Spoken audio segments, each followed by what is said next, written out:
populasi janda akan meningkat. Kok jadi bahas janda? Ayo kita masuk Ngawanggung Sobat Raja Langit Podcast. Kang Dedi. Selamat pagi, Kang Denny. Luar biasa. Salam semuanya untuk para subscriber Raja Langit. Sudah lama kita tidak ada obrolan di channel ini nih. Dan alhamdulillah udah lama tidak bertemu ya, Kang Dedi ya? Lama ya? Ada setahun ya? Setahun ya. 2002. Kita nggak jumpa darat. 2002, 2003. Jadi tapi kalau komunikasi kita terus ya, Ya, kita komunikasi terus, selalu ada komunikasi. Sekarang kan serba online kan? Kesibukan ya.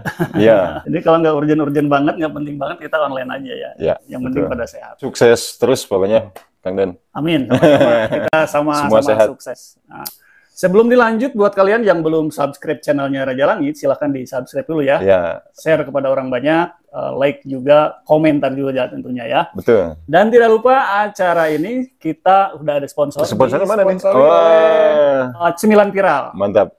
Cemilan Viral Milenial. Jadi buat Anda yang mau nyemil ataupun bisnis, ada bisnisnya di mana nyemil ini kita harus jadi bisnis kan? Iya, betul. Ini asli Indonesia ya? Asli Indonesia. Nanti betul. akan saya cantumkan link ordernya di deskripsi ini ya. Jadi kalau yang mau join bisnisnya, bisnis cemilan jadi bisnis tanpa jual. Betul. Tanpa jualan bisa menghasilkan 500 juta kan? Wis, luar biasa. Ini di Hong Kong bisa ada nanti ya? Bisa aja. Bisa aja. Mantap. Hanya nyemil aja, nggak jualan gitu ya. Hanya Mantap. nyemil aja bisa menghasilkan uang. Nah, Gitu. begitu. Ya minimal kita buat uang tambahan kan gitu. Luar biasa. Apalagi ibu-ibu, anak-anak milenial saat ini kan demen nyemil. Nah, itu. Betul, betul. Oke, kita kembali ke topik Kang Den. Siap. Nah, obrolan kita kali ini mungkin ada beberapa pertanyaan selama kita berpisah. Gimana kabarnya nih? Kabar alhamdulillah sangat baik dan kita sedang ada progres-progres yang akan kita wujudkan di tahun ini. Amin. Gitu Kang Den. Berarti Tapi untuk semua ya. Tapi berarti kegiatan nggak lepas dari setahun yang kita berusaha itu ya? Karena prinsip kita kan gini. Sesuatu itu harus ditekuni dengan serius supaya kita bisa mendapatkan hasil yang maksimal ya. Iya. Jadi kita sebisa mungkin aktivitas kita terus kita maksimalkan. Wawasan juga kita kan harus lebih ditambah Kang Den gitu. Jadi kita update pengetahuan. Ya, kita kegiatan utama kan bergerak di bidang kripto ya, trading ya. Ya, dan sekarang banyak saya sebagai pengamat juga. Dan gini, kita mengamati kehidupan sehari-hari. Gitu Kang Den. Banyak fenomena-fenomena yang terjadi yang saya lihat sekarang dari 2001 sampai 2023 ini luar biasa. Terutama dari musim corona ya. Ya, semenjak corona, alhamdulillah kan sekarang udah kondusif. Cuman dari mulai fenomena dunia sampai fenomena kehidupan sehari-hari. Selain ngerjain progres kita nih, kita ngamati juga perkembangan. Oh iya, nggak masalah ya. Dari mulai Bang Emok, Kang Den. Bang Emok. Yang Apa itu Bang Emok? Bang Emok, ibu-ibu gitu kan yang sering ngumpul. Oh, yang pinjaman itu online? Iya, itu Bang Emok. Terus oh iya, itu jadi fenomena luar biasa ya saat ini. fenomena yang itu kan, yang saya berjanji. Oh, iya. Yang ngumpulin, yang satu kelompok ngumpulin tetangga itu. Nah, itu kan kita mau nggak mau kita lihat, pantau. Nah, jadi saya ambil kesimpulan analisanya nanti apa yang bisa masuk nih untuk solusinya, gitu. Iya. Termasuk anak-anak muda nih yang multi talenta yang muncul. Nah, itu senang banyak yang baru-baru bermuncul. Kita alhamdulillah ya Indonesia ini yang saya amati kehidupan Indonesia ini secara global. Alhamdulillah aman ya. Katanya kan kita jalur gunung api ya. Di jalur banyak pegunungan api kan. Iya. Otomatis kita rawan gempa. Cuman ya alhamdulillah lah kita ya di beberapa titik daerah ada yang sampai menimbulkan korban, tapi secara umum kan kita masih bisa dalam keadaan baik dan kondusif lah. Betul, secara umum ya. Secara maka dari itu kita harus banyak syukur ya buat kita yang berada di daerah aman, yang tidak terkena bencana gitu kan. Betul. Jadi harus banyak bersyukur. Ngomong-ngomong selain itu kan dulu pernah terjun juga di YouTuber ya. Kita belajar ya. Gimana itu perkembangan channel sekarang gimana? Alhamdulillah kita terus. Jadi intinya kita jangan, kalau prinsip saya nggak lihat dulu nilai hasil. Yang penting jangan nominal uang dulu Enggak. Jadi lebih ke manfaat umum. Kita lebih ke manfaat umum dulu. Terus kan kalau istilahnya kalau uang itu menurut saya itu ngikut ya. Ngikut, betul. setelah kita maksimal, ikhtiar kita dengan doa kita maksimal, dan nanti rezeki mah udah diatur. Menurut saya mah gitu, Kang Den. Iya. Udah diatur sama Allah yang Maha Kuasa. Jadi kita jangan takut lah. Iya. Jadi hidup ini intinya harus optimis lah. Betul. Harus optimis, harus banyak bersyukur. Kenapa? Kita negara aman. Betul. Paling aman pokoknya. Coba lihat sekarang Rusia, Ukraina. Jangankan kita mau podcast aja gini, kalau tiba-tiba ada rudal, gitu kan? Kita harus bersyukur bangsa Indonesia ini aman, harus jaga perdamaian lah ya. Betul. Ya karena di saat ini kan banyak sekali peluang untuk terutama ya di sini di zaman era globalisasi, era digital, serba online, banyak sekali peluang buat anak-anak muda maupun orang-orang tua seperti kita ya. Betul. Karena kita masih muda kan. Kalau di sini kan kita bujangan nih, tapi pas pulang lihat anak udah gede, nah itu bedanya itu. Anak siapa itu udah gede?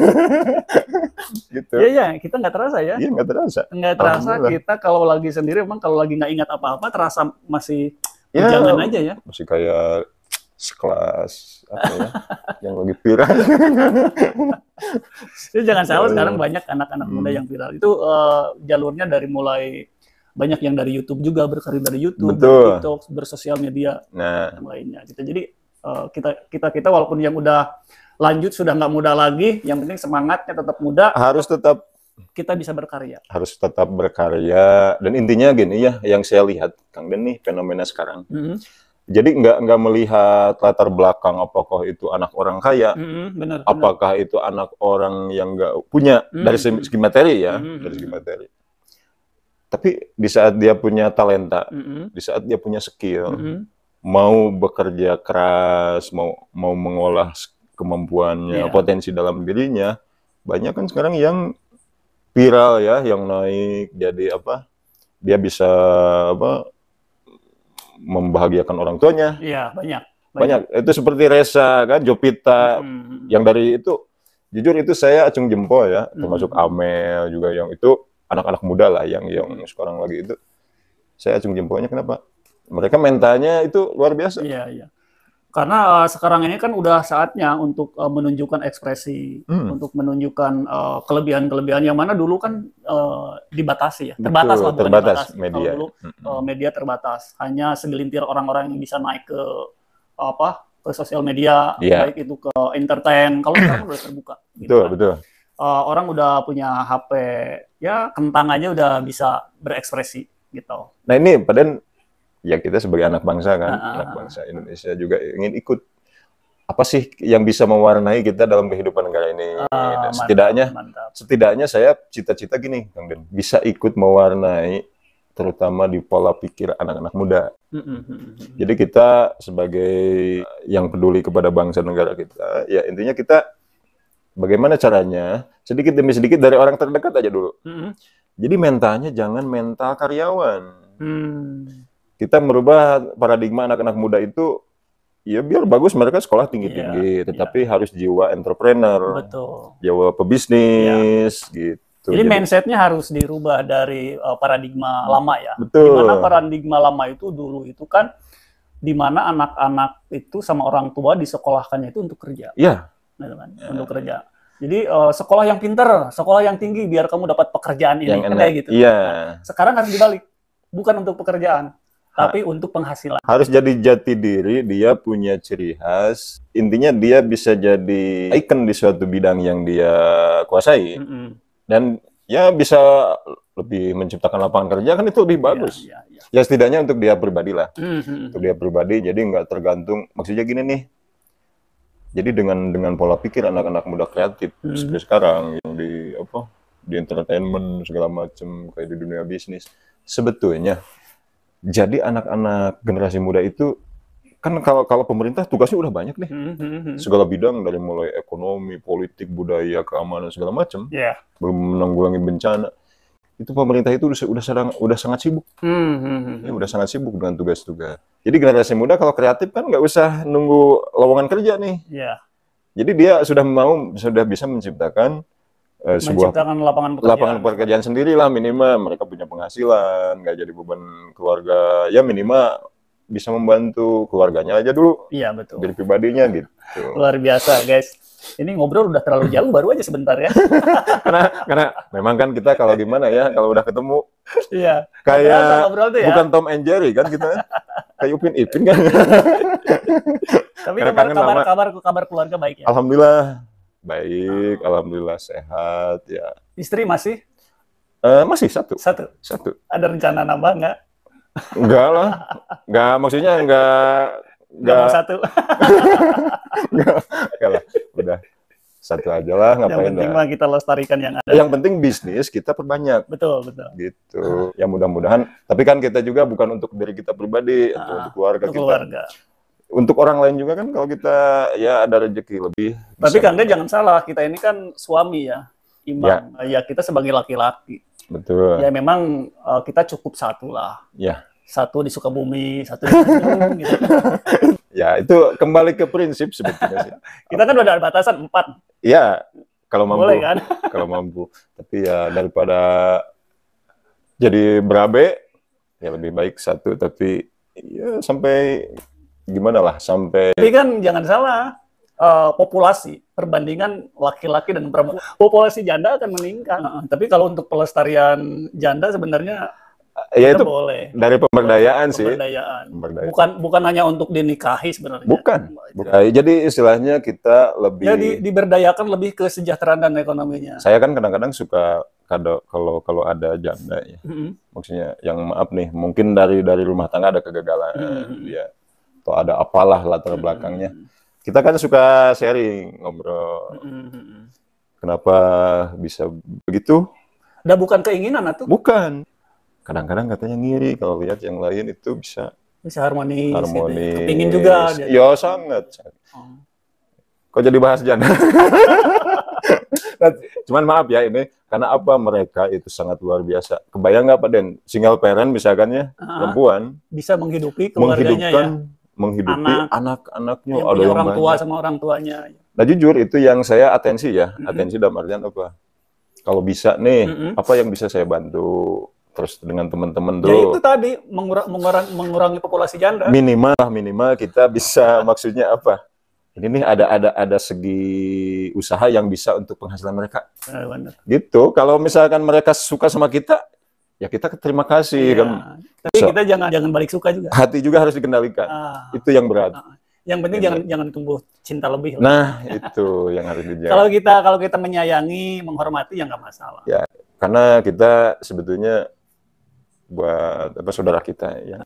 Itu potensi, maaf ya. Potensi apa tuh? Sok datang ke di pengadilan agama, banyak itu yang cerai. Kenapa? Itu janda itu potensinya luar biasa, maksudnya ini kan kita sebagai pemerhati, pengamat, sebagai pengamat. Kenapa sampai begitu? Setidaknya kalau kita gini nih punya solusi terbaik, ya kita juga. Ini kenapa? Kalau misalnya di rumah tangga banyak yang clash, tapi tetap sih. Kang Den, yang saya amati. Kembali ke ekonomi kayaknya. Itu faktor utama ekonomi. Ekonomi ya? Ekonomi suami biasanya. Betul, makanya kita juga, kan kita merhatikan nih. Kita merhatikan, kita juga siapin nanti mikir nih, solusinya apa nih? Contoh nih, suami penghasilannya kurang, apa yang bisa kita informasikan? Termasuk ya pengalaman kita, gitu kan, yang pengalaman kita yang positif, yang sekiranya bisa menumbuhkan ekonomi. Itu lebah aja ya. Lebah hinggap di comberan ya, Kang Den. Itu yang diambil apa? Madu. Jadi bisa jadi sari madu walaupun dia hinggap di comberan. Di comberan ya. Jadi intinya kita walaupun misalkan kita nyeleneh nih, nyeleneh kayak nyimok, oh masalah perjandaan sama macam. Kita justru ini fenomena kita harus bisa masukin solusi yang baiknya apa nih? Untuk mencegah itu supaya tidak banyak perceraian apa. Termasuk medsos kan sekarang pengaruhnya itu luar biasa. Betul. Mengundang perselingkuhan, itu kan banyak dari medsos. Banyak, asal mula dari Facebookan, chat, gitu kan. Masuk inbox. Dari saling komen, saling like, masuk ke inbox, nah itu nggak kurang, banyak. Iya. Jadi generasi muda itu kita kasih pemahamannya minimal ke anak kita. Betul. Apa sisi positifnya medsos, apa sisi negatifnya. Kita dimanapun pasti ada sisi negatif dan positif. Tergantung kita cara penggunaan lah yang bijak. Gitu. Orang kita pegang golok juga kalau dipakai baik kan jadi kebaikan. Betul. Walaupun kita pegang Al-Quran, kalau niatnya kita buruk, jahat, jadi keburuk. Iya. Orang tua kan kita juga harus melek teknologi nih. Iyalah. Gitu. gitu. Ya walaupun kita orang istilahnya kelahiran OLD ya, tapi ngomong-ngomong kita kelahiran OLD sangat beruntung. Karena kenapa? Kita ngalamin fase hidup di masa lalu yang tidak dialami oleh anak-anak sekarang. Nah, tapi kita sekarang yang dialami sama anak-anak sekarang kita masih bisa menikmatinya, dan yang masa lalu pun kita ngalamin. Iya. Jadi ada histori, ada memori yang tidak bisa terlupakan. Dulu mah inget ya di radio itu dulu mah masih ada dongeng ya. Dongeng. Anak-anak sekarang mah kayaknya banyak yang nggak tahu. Boro-boro ngedengin dongeng. Dongeng radio. Ngedengerin pepatah orang tua aja pada nggak mau. Anak-anak sekarang memang pinter-pinter. Iya, makanya penyampaiannya kita harus bisa mulai dari bersosial media. Iya. Itu. Sosial media. Jadi anak-anak sekarang kan senangnya megang gadget gitu kan, lihat scroll video, makanya mereka bisa menemukan motivasi-motivasi di situ. Betul. Seperti itu. Ya semoga aja obrolan kita juga ini menjadi sebuah motivasi buat generasi muda, baik pun sebaya kita, baik pun di atas kita. Betul. Semoga aja ada manfaatnya gitu. Amin. Ada. Ya minimal kita ya evaluasi diri kita. Nah, sendiri gitu kan. Ini kita ada apa nih presiden nih? Oh, alhamdulillah. Selama kita tidak bertemu, pengalamannya ada apa aja nih? Di luar ini, di luar konteks pekerjaan yang utama kita. Gitu. Ya, kalau memang kan kalau sekarang saya progres lebih ke mendalami bidang kripto ya. Jadi dengan teman-teman komunitas kita mendalami bidang cryptocurrency, dalam artian ya kita sebagai bangsa yang besar di sini kan potensinya dengan jumlah penduduk ketiga terbesar di dunia ya, kalau nggak salah. Iya, benar. Ini potensi yang sangat besar. Nah, di saat bangsa kita bisa tampil di kancah internasional di bidang kripto aja itu, wah luar biasa kan? Kekuatan komunitas kita dari bangsa kita. Benar itu. Ya. Tapi ngomong-ngomong, dengar-dengar kemarin sempat nyimpang katanya. Itu di konvensional ya. Karena kan kalau saya dengar nih, sampai ke Tasik, ke Garut, ke mana jauh-jauh, saya denger gitu ya. Konvensional, jadi kita kan, jadi gini Kang Den. Istilahnya, kita pengen nih, banyak pundi-pundi nih, saya coba terjun ke konvensional. Cuman ya memang evaluasi lagi. Jadi di konvensional pun yang saya alami, terutama fokus kita kan ke UMKM ya. Jadi memang tujuannya kita rasa baik. Baiknya apa? Supaya UMKM itu yang menggunakan itu kan kayu bakar kan? Kayu bakar. Itu kan kalau kayu lama-lama ditebang bisa habis tuh. Iya. Itu bisa polusi udara, terus mengurangi apa itu yang di atas deh. Kalau pemanasan global, kalau banyak hutan ditebang. Ozon. Kang Ozon. Lapisan ozon. Kalau itu kan bisa merusak kalau hutan gunung ya. Kalau gunung terjadi kebakaran merusak. Kang Ozon itu ya. Kalau banyak kayu bakar ditebang itu pemanasan global akan cepat. Maka air laut akan naik, es katanya kutub utara selatan meleleh. Bagaimana nasib manusia? Makanya saya sebagai itu udah berarti ini bisa masuk kita mengganti kayu bakar yang UMKM kan kayak pabrik-pabrik. Nah, sampai kata batok sawit kan Indonesia banyak potensi. Gede ya? Banyak perkebunan sawit kan. Cuman kita mungkin waktu itu kita di situ memang kurangnya pengalaman ya. Satu kurang pengalaman, kalau saya kan terlalu saya mah nyoba dulu. Terlalu over obsesi. Saya nyoba dulu, saya push dulu, sementara ilmu pengetahuan permodalan gitu ya. Saya mah dengan Smart 45 dulu. Cus. Tapi setidaknya jadi memang kita satu untuk sosialisasi itu. Kalau sosialisasi sih gampang sebenarnya. Cuman kan ada beberapa faktor yang harus menunjang. Contoh dari mesin, terus dari operasional segala macam mobile, nah itulah. Ya itu tidak buruk sih, baik itu pengalaman. Karena sementara itu, karena kalau dikerjakan oleh ya berpengalaman gitu ya, yang sesuai di bidangnya itu pasti bisa berjalan. Makanya sekarang saya pending aja dulu. Tapi suatu waktu kalau teman-teman ada yang mau belajar, caranya boleh.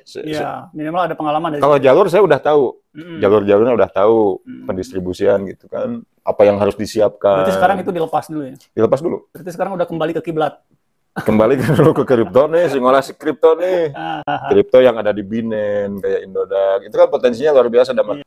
Kita mengadakan komunitas dengan seluruh dunia, kita bisa kenal dengan orang-orang dari Inggris, Amerika, dari Cina, dari Rusia. Benar. Jadi batas negara itu jadi semua bersahabat. Jadi kayak tidak ada batasan. Gitu. Betul, bersahabat. Tapi ngomong-ngomong banyak juga yang lost gimana itu?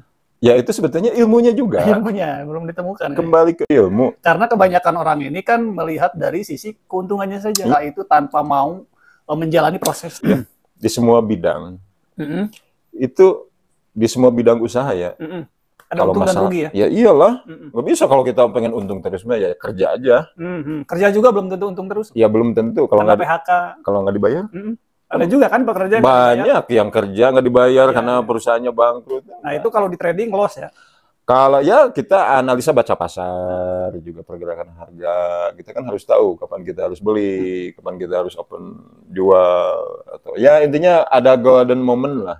Iya. Kalau masalah untung rugi sih kita jualan makanan aja tetap ada untung rugi ya. Ya iyalah. Untung rugi. Kita modal 10.000, kalau dijual 15.000 kan untung 5.000 ya. Tapi kalau nggak laku itu kan jong ya. Berarti kan sama dengan loss ya. Ya semua juga resiko, ada resiko. Cuman bagaimana caranya meminimalkan resiko. Betul. Itu kan yang seperti yang Kang Den suka kasih saran ke saya. Seperti itu. Jadi kita satu mengejar keuntungan jangan serakah. Ngejar profit jangan serakah, terus minimalisir resiko. Bagaimana caranya? Ya kembali ke kita lagi lah. Yang penting kita pelajari dulu, pahami dulu. Pemahamannya dulu gitu. Jadi kalau saya prinsip gini, bukan mengajak gitu ya. Tapi kalau ada orang yang bertanya, yang mau ikut, ya saya sarankan untuk mempelajari dulu. Betul. Jangan langsung kepingin lihat profitnya aja. Jangan melihat kita sekarang gitu loh maksudnya. Harus ilmunya dulu. Ilmunya dulu didapatkan, jadi lebih ke edukasinya, kalau saya dipahamkan. Kalau saya lebih ke ini, Kang Den ya, untuk bidang kripto, mengenal, karena sesuai perkembangan zaman kan, kita nggak bisa ini ya. Mengenal aja dulu. Nah, kalaupun yang ingin belajar serius ya nanti orang-orang tertentu lah. Tentu. Iya. Ya kita sih, kalau kita sesama di komunitas kriptomania itu yang satu frekuensi. Ya karena kalau di dunia trading itu kan baik itu trading forex, trading emas, trading saham, semuanya itu kan tidak terlepas dari resikonya. Betul. Gitu. Dan tidak semua orang paham juga, dan tidak semua orang ada ketertarikan. Apalagi orang yang tidak suka menjalankan kehidupan high risk. Betul. Nah, gitu ya. Jadi intinya semuanya kembali lagi ke minat. Minat. Ya walaupun sebesar apapun potensinya di suatu bisnis, kalau memang minatnya kurang dan tidak ada basic di situ, sebenarnya bukan tidak ada basic. Lebih ke tidak mau belajar. Nah, kalau basic bisa dibentuk.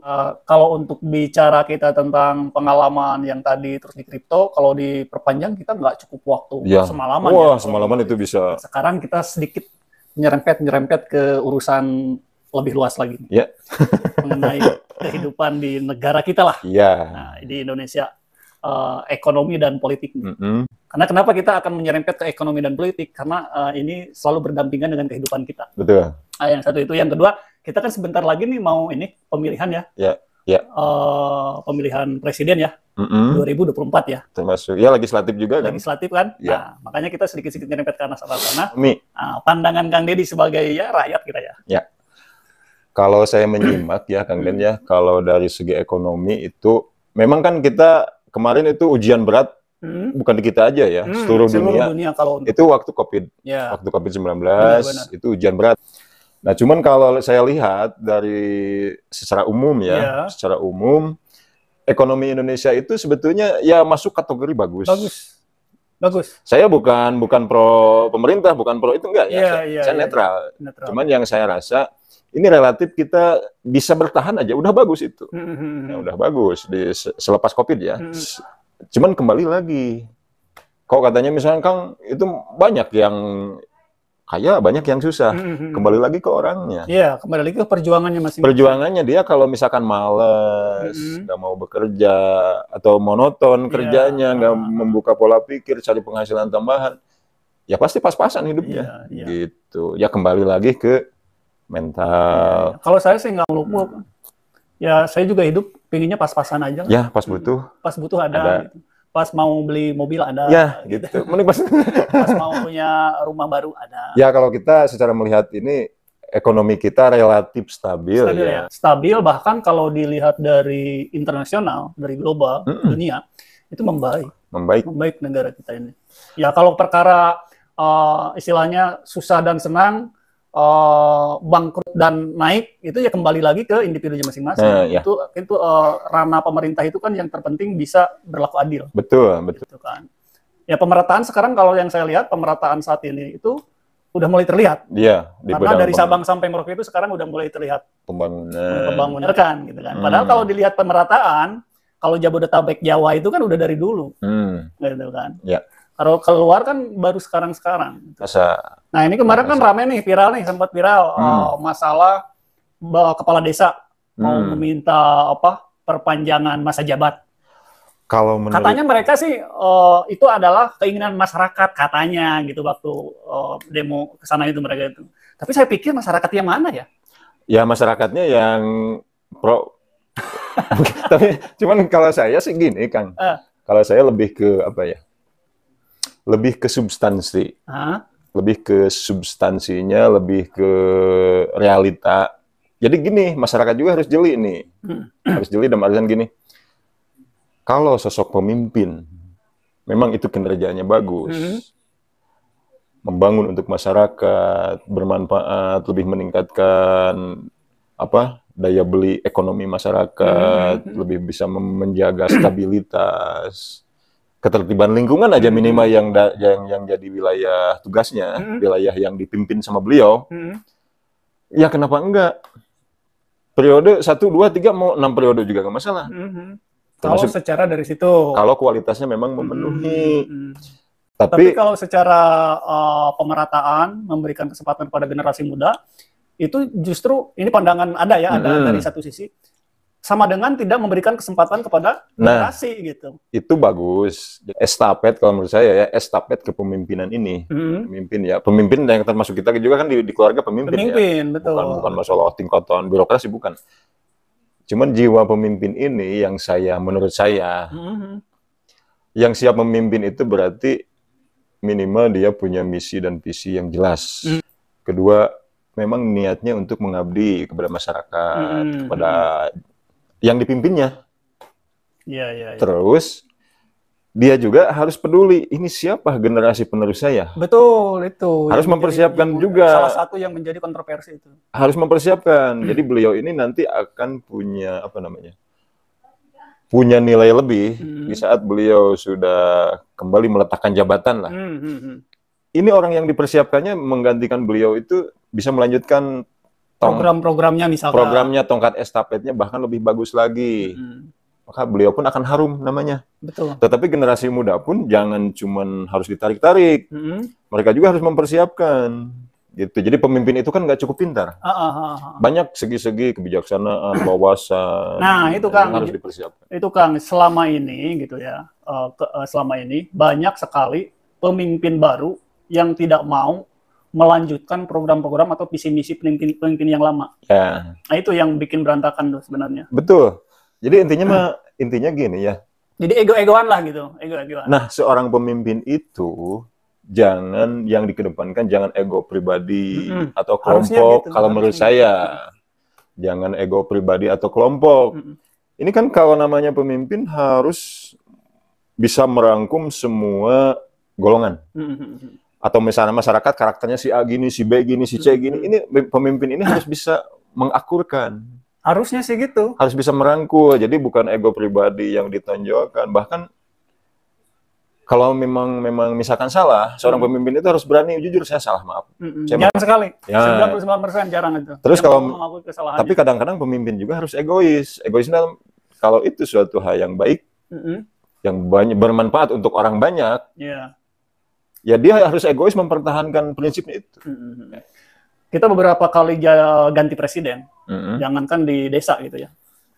Beberapa kali presiden sangat tinggal berapa persennya lah yang presiden baru, pemimpin baru, mau melanjutkan program-program pemimpin lama. Nah, kebanyakannya itu kan mengeluarkan argumen baru, mengeluarkan program baru, visi misi baru, tanpa melihat program-program yang penguasa yang masa lalu yang bagusnya. Sehingga di tahun-tahun kemarin itu kan banyak pembangunan yang mangkrak, program yang tidak berlanjut, gitu kan. Nah, dengan yang sekarang ini, sepertinya kelihatannya sekarang cukup sinkron lah. Sinkronnya kenapa? Program yang beliau dijalankan, program yang lama pun digarap. Kelihatannya gitu ya, kelihatan seperti yang sekarang. Contoh dari pembangunan aja lah ya. Dari pembangunan melebar ke daerah-daerah pulau-pulau luar kan, jalan tol dibangun terus, pusat-pusat kota juga dibangun terus. Tapi program pembangunan lama juga yang mangkrak-mangkrak beliau mau melanjutkan. Yang sekarang itu kan? Ya. Itu kelihatannya seperti itu gitu ya. Semoga aja selanjutnya gitu kan. Dan bahkan ada obrolan-obrolan rakyat biasa, obrolan-obrolan dari ngudud gitu ya. Ini negara harus dilanjutkan lagi gitu kan sama pemimpin yang sekarang, sehingga kan ada asumsi untuk menambah periode gitu. Jadi kalau yang baru belum tentu bisa melanjutkan program yang sekarang, katanya gitu. Jadi harus selesai dulu katanya gitu, harus tuntas dulu gitu. Ya. Ya memang ada plus minus ya. Plus minus ya. Sebetulnya ada plus minusnya tergantung sisi pandangnya dari mana nih Kang Den gitu melihatnya. Ya memang sih kalau yang ingin naik jadi pemimpin pasti kalau pemimpinnya masih lama dia kan nggak sabar. Iya. Tergantung ya, jangan ambisi lah. Kalau jadi pemimpin jangan ambisi. Kalau suatu waktu Allah mentakdirkan. Jadi intinya ada sisi plus minusnya ya, tetap. Kalau minusnya itu jelas kalau sering misalkan nih 5 tahun. Apa kepala desa ya? Itu kan biaya politik mahal. Minimal harus nyiapin dana untuk pemilihan dan lain-lain, tempat dan sebetulnya biaya politik mahal itu. Iya, berapa nggak terlalu gimana. Cuman kalau lama itu biaya politik lebih murah. Maksudnya anggaran itu kan, pemilihan dan lain-lain, tim sukses dan lain-lain lah, kita udah tahu kan. Bukan rahasia umum lah. Udah jadi itu rahasia umum. Jadi dari biaya politik memang agak mahal kalau sering gonta-ganti. Terus dari program juga akhirnya baru lagi. Ya kalau mungkin kalau pemimpinnya yang berpikirannya bagus-bagus gitu sih oke lama juga. Cuman gini, kembali ke mental. Saya salut dengan maaf nih, saudara kita yang di Jepang. Itu mentalnya luar biasa. Kenapa tuh? Kalau pemimpin nggak mampu memimpin, dia dengan senang hati mundur. Jadi nggak usah misalkan nih saya jadi kepala desa nih. Saya kalau prestasi bagus, saya terus lanjutkan. Gitu. Jadi jangan sok-sok bisa lah gitu. Ya sok bisa, tapi sesuai tunjukkan ke masyarakat kita yang pimpin. Bahkan saya ini punya terobosan baru yang bagus, bisa membangun masyarakat yang lebih bagus. Tapi kalau saya nggak mampu, dengan senang hati saya berani jujur, saya mundur. Tidak mampu. Gitu, saya tidak mampu melanjutkan sebagai tugas sebagai pemimpin, dan saya harus di sini harus legowo. Saya siap mundur dengan terhormat kan. Nah itu lebih bagus begitu. Jadi kalaupun misalkan saya ini misalkan kepala desa nih belum nyampe 3 tahun, kan jatahnya berapa 3 tahun? Berapa sih kepala desa? Aduh saya kurang. Lupa nih. Ini teman-teman kalau ada yang tahu komen aja lah, kalau salah mohon maaf, ini mah obrolan sama Abang Sumut ya lah hanya. Kita ngisi waktu di podcast ini. Komentar aja masa jabat kepala desa sekarang berapa tahun dan permintaan yang kemarin kepala desa itu berapa tahun. Sempat viral soalnya gitu ya. Intinya 1 periode lah ya, anggaplah 1 periode. Bahkan juga sekarang kan rame lagi tuh untuk minta penambahan dana desa. Nah intinya mah ini Kang Den. Jadi kalau walaupun belum 1 periode, tapi udah nggak mampu memenuhi kriteria sebagai pemimpin. Harusnya menyadari. Mundur. Berikan kesempatan kepada orang lain. Berikan kesempatan yang lebih bagus. Yang memiliki kelebihan dari kita. Yang memiliki banyak kelebihan dari kita dan diterima baik oleh masyarakat dan bisa membangun. Dengan senang hati kita mundur. Harusnya. Karena apa? Bukannya mundur secara pribadi, ini demi orang banyak. Demi kepentingan yang lebih banyak, yang lebih besar. Gitu. Jarang banget Kang Ded. Ya itu Kak, makanya kita ngarahkan ke generasi muda nih. Harapannya generasi muda gitu. Jadi generasi muda Indonesia kalau udah seperti mentalnya siap jadi juara, tapi siap mundur di saat memang nggak mampu. Nah itu maka di sana analisa saya ya, Indonesia nanti akan maju di sana. Tapi jangan juga terlalu memberatkan ke pemimpin. Ya iyalah. Masyarakatnya juga harus berubah. Mental, kebiasaan jeleknya, ya ada yang malas, harus dirubah. Ada yang nggak mau belajar, nggak menerima perubahan-perubahan baru, nggak monoton lah. Ya itu dirubah.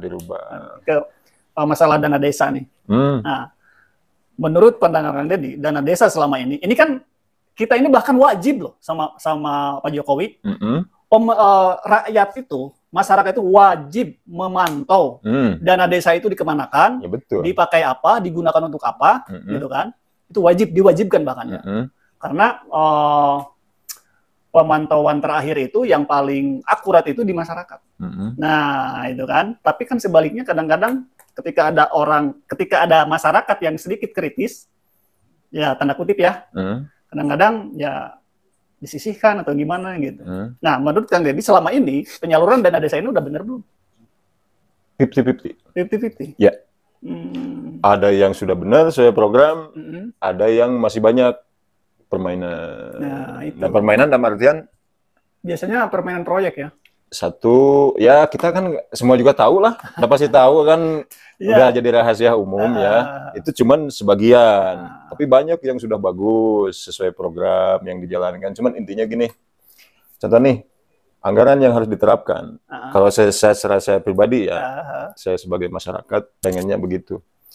Contoh nih, anggaran yang diturunkan dari pusat, 1 miliar misalkan untuk ADD, anggaran desa, itu harus diterapkan full untuk program yang memang bermanfaat untuk orang banyak.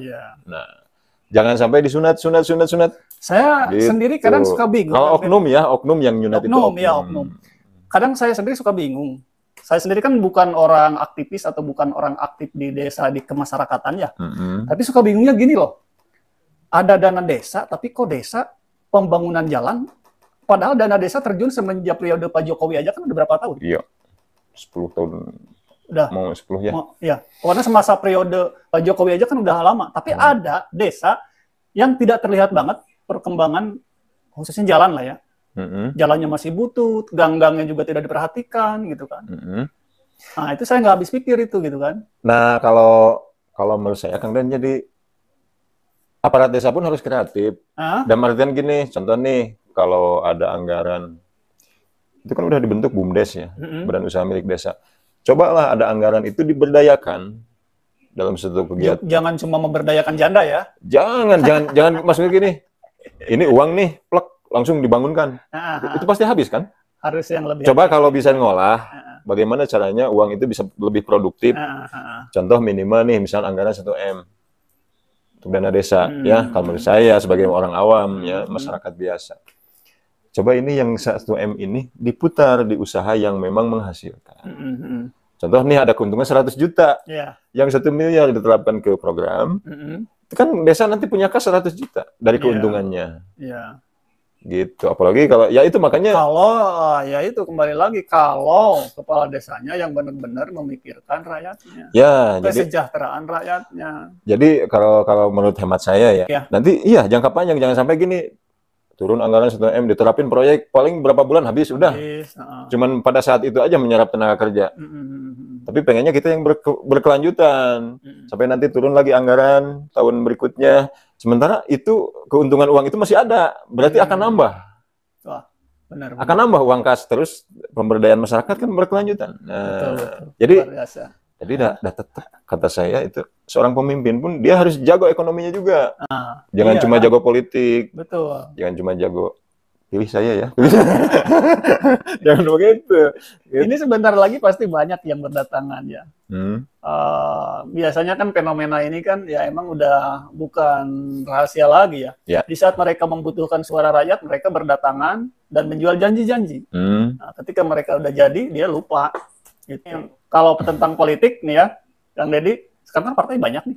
Banyak sekali. Dan saya juga nggak tahu partai satu-satunya ya. Karena banyaknya. Karena terlalu banyak. Gitu. Menjamur ya. Menjamur gitu kan ya.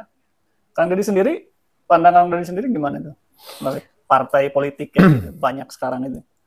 Kalau pandangan saya, banyak berarti banyak partisipasi aktif ya di bidang politik dengan banyaknya partai. Jadi aspirasi tersalurkan nih.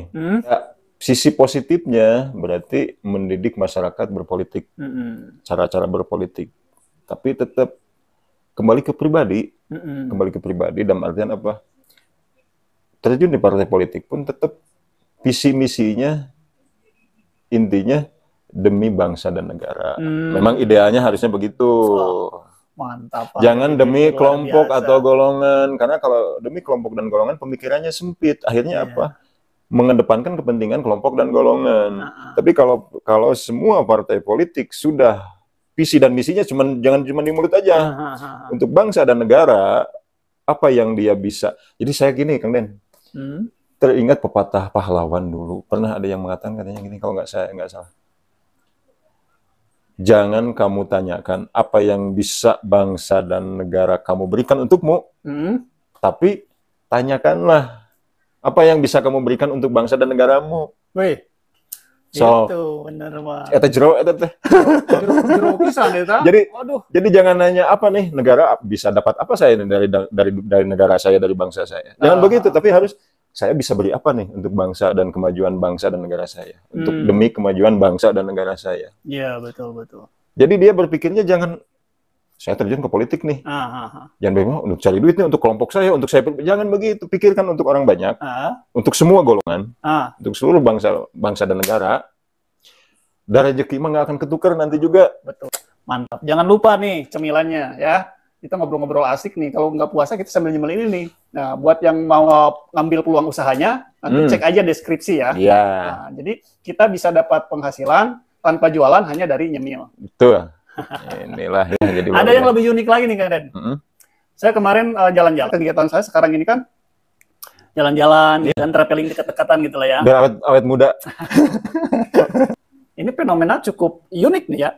Di setiap perbatasan, tapi tidak semua ya, tidak semua. Ada perbatasan desa A dan desa B, atau kecamatan A dan kecamatan B. Itu perbatasan. Itu jalan kok butut-butut gitu gimana ya? Emang udah harusnya seperti itu apa gimana? Kayak tanah sengketa gitu. Kayak yang jalan umum maksudnya. Jalan umum. Perbatasan misalkan ya. Perbatasan antar kecamatan A dan kecamatan B. Di kecamatan ini bagus, kecamatan ini bagus. Pas perbatasan ini butut gitu. Pada ngantep gitu. Itu gimana ya? Benar itu. Kadang-kadang gini, ya itulah kembalinya gini, kalau bisa mudah, jangan dipersulit. Jangan terbentur dengan birokrasi. Contoh gini nih, ini kewajiban ini, jangan segitu. Kalau demi bangsa dan negara, masyarakat luas, perbaiki bareng-bareng. Aku dulu namanya. Perbaiki bareng-bareng. Jadi kalau istilah Sunda mah jangan silih andalkeun. Jangan silih ini kadang saya nggak pikir, kok ini saling andalkan apa gimana? Iya. Saling andalkan antar desa dengan desa ini dengan desa yang ini, atau kecamatan ini dengan kecamatan ini. Kadang anggaran kan ya kita ya memang harusnya fleksibel. Jadi jangan kaku lah intinya. Kalau itu bisa mudah, ya jangan dipersulit. Ya itu penemuan saya ya. Tapi Kang Deddy sendiri pernah menemukan nggak? Pernah ya. Pernah. Kenapa ini jalan belum dibangun? Saya pernah dengar ya, pernah nanya.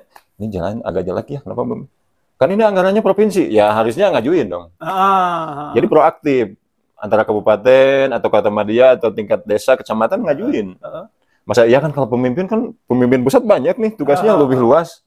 Ya harusnya aspirasi dari bawah. Tapi yang sesuai prosedur. Jadi kalau istilah orang kita, kan kita orang timur, tata keramanya juga dipakai. Secara birokrasi prosedur dipakai, tapi tata krama juga dipakai. Menghormati yang lebih tua, yang lebih tinggi jabatannya, menghormati yang lebih tua. Ya kadang-kadang saya pernah dengar gini juga loh. Misalkan nih, ini jalan ini itu jatah provinsi misalkan, itu pembangunan provinsi. Kalau dibangun sama daerah, itu akan kena sanksi. Itu benar nggak sih? Ya mungkin dari secara ini kan memang katanya ada, kalau itu kan audit ya nanti. Ada audit masalah penganggaran kan. Cuman kan aturan itu dibuat supaya apa? Demi kepentingan umum.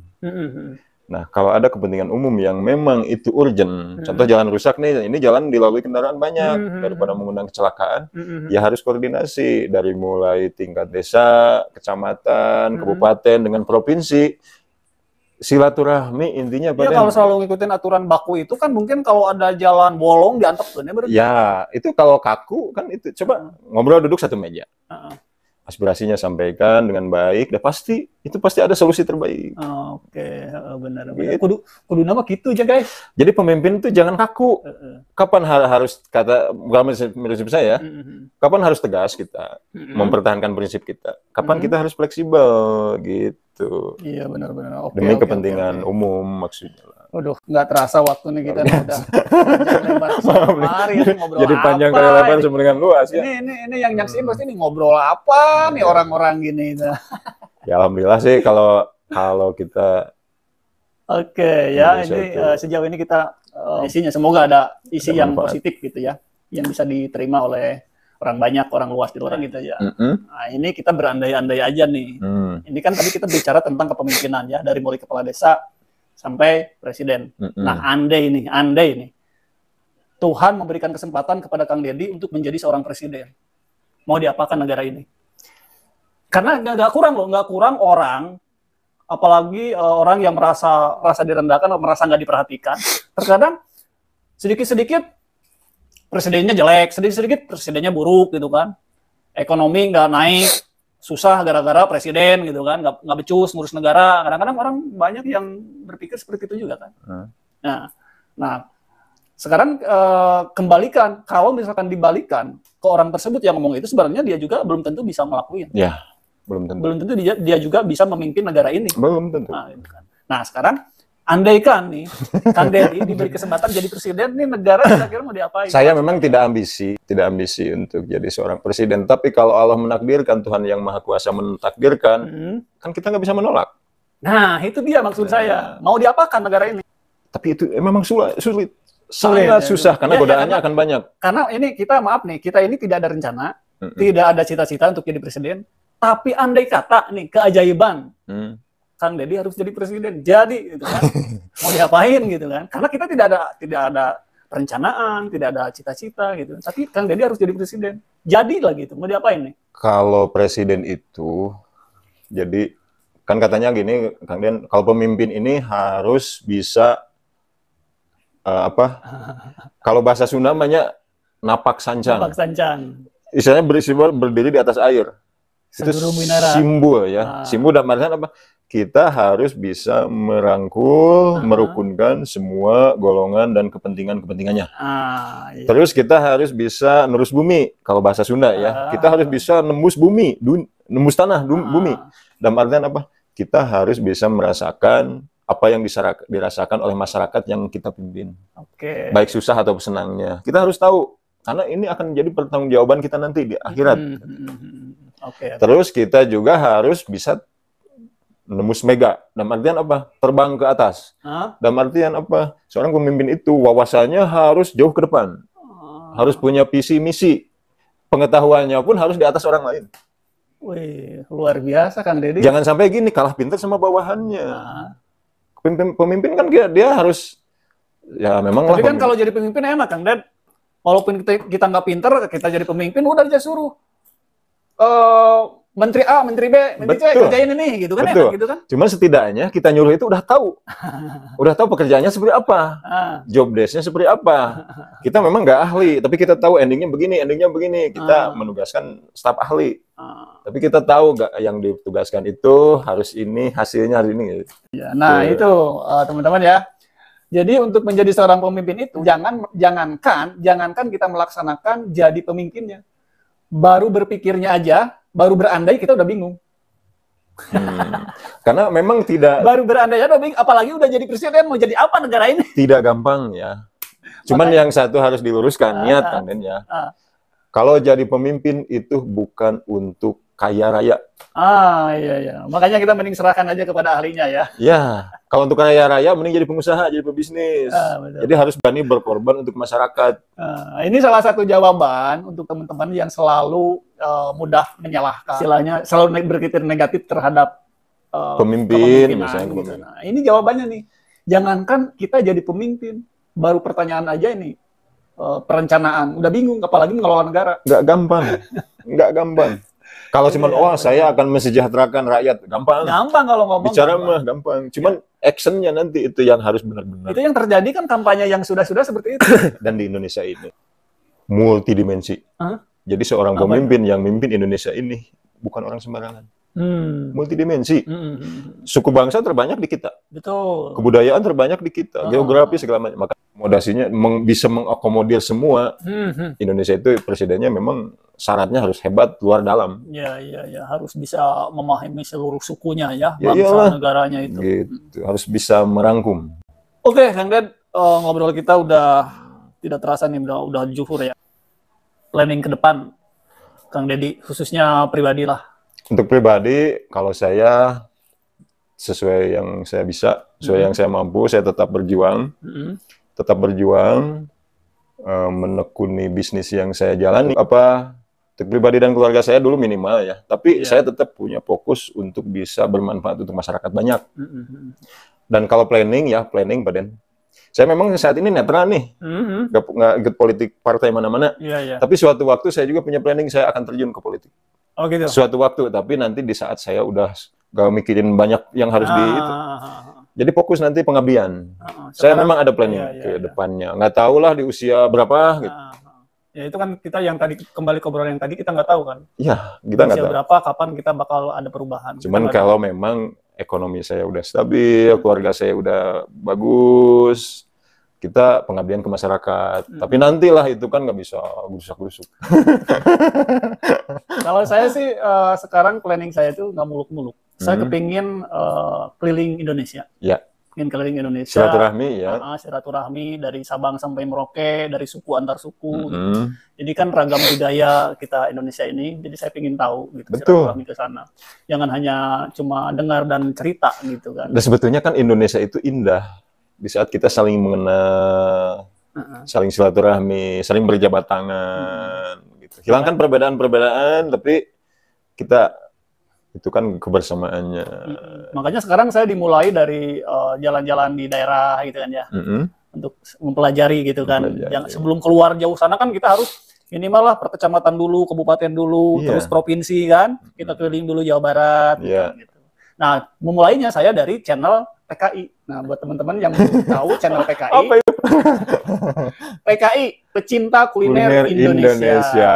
Itu bukan PKI Ono ya. Nah, ini Pecinta Kuliner Indonesia. Nah, di channel itu topiknya jalan-jalan dan kuliner. Jadi kita ingin mencicipi kuliner Indonesia yang ada di Nusantara ini, dari Sabang sampai Merauke. Begitupun kita ingin menjelajahi pulaunya. Gitu. Jadi berawal dari PKI. Silahkan kunjungi channel Keluarga PKI. Jangan lupa like dan subscribe. Luar biasa nih Pecinta Kuliner Indonesia ya. Pesan-pesan terakhir buat teman-teman di luaran sana, buat anak mudanya, buat orang-orang tuanya, buat umum lah. Kalau pesan-pesan saya sih, mari kita berkarya sesuai yang kita bisa. Untuk generasi muda, anak-anak muda zaman sekarang itu harus berkreasi, harus jadi diri sendiri yang sifatnya positif. Untuk generasi muda nih, tetap jauhi narkoba. Karena narkoba itu bahaya. Bahayanya apa? Orang pinter pun kalau udah konsumsi narkoba bodoh tuh. Jadi bodoh ya? Bisa jadi bodoh. Ya semoga rakyat kita, negara Indonesia, tidak mudah terkontaminasi dengan hal-hal tersebut. Ya. Semoga negara kita dalam keadaan baik-baik selalu. Amin. Intinya kita harus bersyukur, saling berbagi, saling membangun, saling menolong dalam kebaikan. Itu akan lebih indah, akan lebih bermanfaat. Karena ya kita di dunia ini nggak akan selamanya. Betul. Jangan sampai sikap egois kita merasa jago, merasa hebat, mengalahkan kepentingan kita sebagai manusia. Karena padahal kan kita manusia itu diciptakan untuk ibadah, untuk saling berbagi, untuk saling menebar kebaikan dengan masyarakat, tanpa membedakan ras. Jangan membedakan ras, golongan, agama, kepercayaan, keyakinan. Semua manusia itu di mata Tuhan itu sama. Tergantung amal ibadahnya. Betul.